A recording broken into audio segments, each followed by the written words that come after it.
Dumako tayo sa bayan ng El Salvador sa Misamis Oriental. Mag-uulat si James Paulo Yap ng GMA Regional TV. James, kumusta ang bilangan dyan?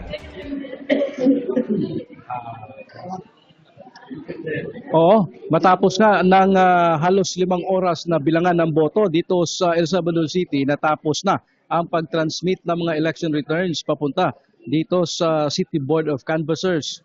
Natagalan pa bago ito makumpleto dahil hinintay pang makapag-transmit ng election returns ang isang presinto sa Barangay Cogon sa El Salvador City.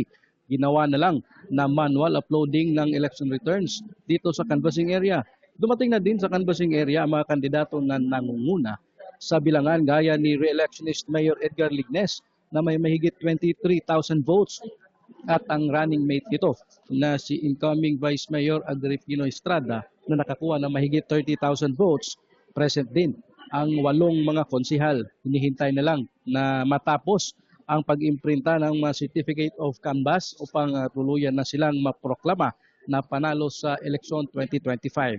Na muna latest mula rito sa El Salvador City sa Misamis Oriental, ako si James Paulo Yap ng GMA Integrated News. Dapat totoo para sa eleksyon 2025. James, curious lang ako dun sa mga taong nasa likod mo, mga nakaupo na. Ito ba yung mga naglingkod ng buong araw dyan sa eleksyon? Opo, tama. Sila yung mga taga-suporta at ang iba dito sa kanila nagsilbing electoral boards na nagsasauli pa ng mga sobrang balota dito sa canvassing area. At handang-handa na ang mga taga-suporta ng mga nangungunang kandidato at hinihintay na lang talaga na matapos ang Certificate of Canvass and Proclamation para opisyal na silang maiproklama na panalo sa eleksyon. Yan James, yung mga bayani natin ngayong eleksyon, gumising ng alas 3, alas 4 ng madaling araw hanggang ngayon, gising pa para magsoli at ma-secure yung mga gamit na ginamit ng buong eleksyon. Maraming salamat sa iyo, James Paulo Yap ng GMA Regional TV.